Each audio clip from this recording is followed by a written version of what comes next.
ওই পূজারী রক্ষা মাঝে বিহারীকে জড়িয়ে বলল, আজ থেকে তুই হলি আমার মাতানি ছেলে।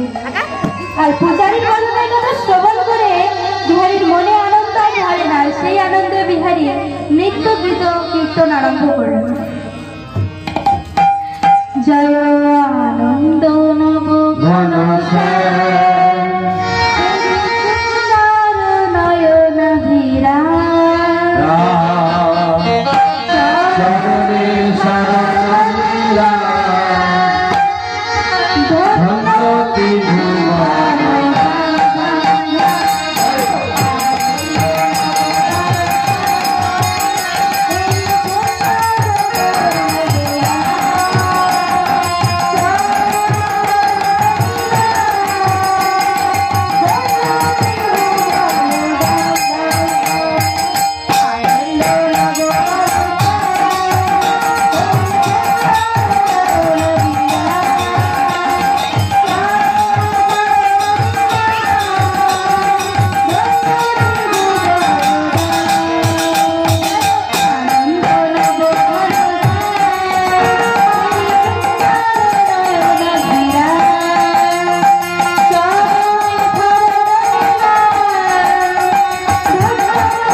जय राधे जय राधे राधे।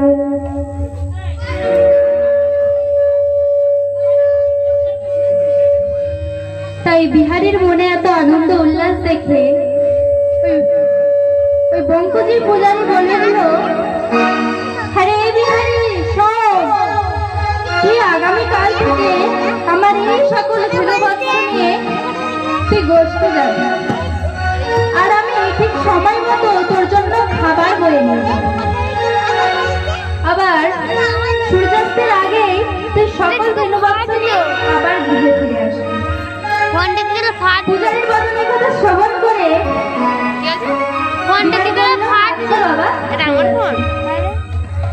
এইভাবে দিনের পর দিন মাসের পর মাস অতিবাহিত হয়। আমি তো কৃষ্ণের রেখা পেলাম না, আমি তো একটু আগে আমার গুরুদেব তিনি যে বললেন যে বৃন্দাবনে কৃষ্ণ আছে, লক্ষ ধেনু আছে, 24 জন সখা আছে, কিন্তু কই তার নবলক্ষ ধেনু আর 24 জন সখা? আমি তো কেবল এই সামান্য ধেনু বাচ্চা নিয়ে মাঠে চড়াই।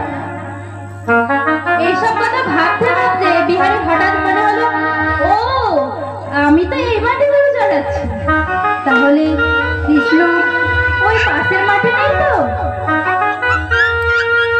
আর এই ভেবে বিহারি বলে, তাহলে আমি আগামীকাল থেকে ওই পাশের মাঠে গরু চড়াতে যাব। তাই বিহারি একটি উঁচু বৃক্ষের ওপর বসে কৃষ্ণ কৃষ্ণ বলে ডাকতে লাগলো। কৃষ্ণ কৃষ্ণ বলে বিহারি, কৃষ্ণ কৃষ্ণ বলে বিহারি, ওই না ডাকিতে লাগিল।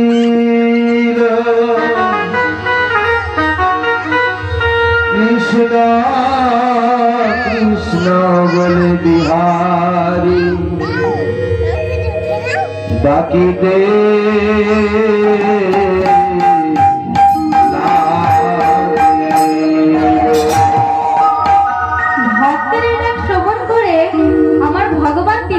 থাকতে পারে, তাই তিনি ওই ভক্তের মনোবাঞ্ছা পূরণের লাগি তাই তিনি সৃষ্টি নবলক্ষ ধেনু আর 24 জন সখা নিয়ে ওই মাঠে গোষ্ঠলীলা করছে।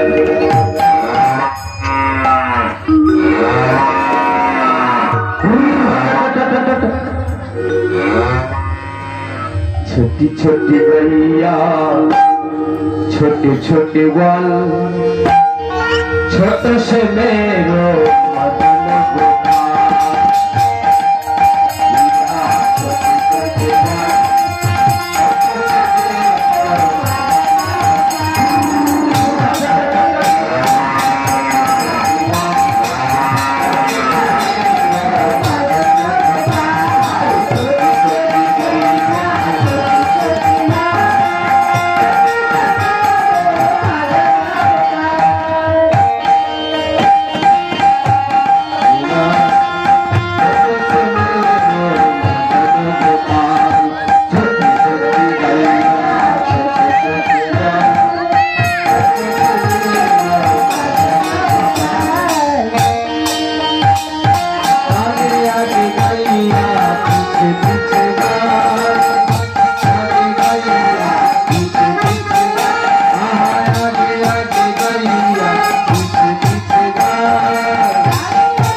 আর ওই বিহারি ও বৃক্ষের ওপর থেকে তা দেখলো, ওই তো কৃষ্ণ, তাহলে আমি আগামীকাল থেকে ওই মাঠেই গরু চড়াবো।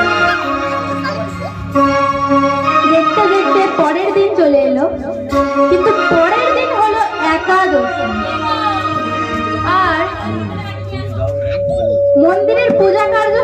করতে দেরি হয়ে গেল পূজারি। তাই বিহারী ওই সকল ধনবস্ত্র নিয়ে মাঠে গেছে, কিন্তু ওই মন্দিরের পূজারীর আর বিহারীর কথা মনে নেই। তাই ভগবান আমার কি করলো দেখুন। তাই ভগবান আমার ওই পূজারীর একটি ছোট ছেলে ছিল, যার নাম, আর তাই তিনি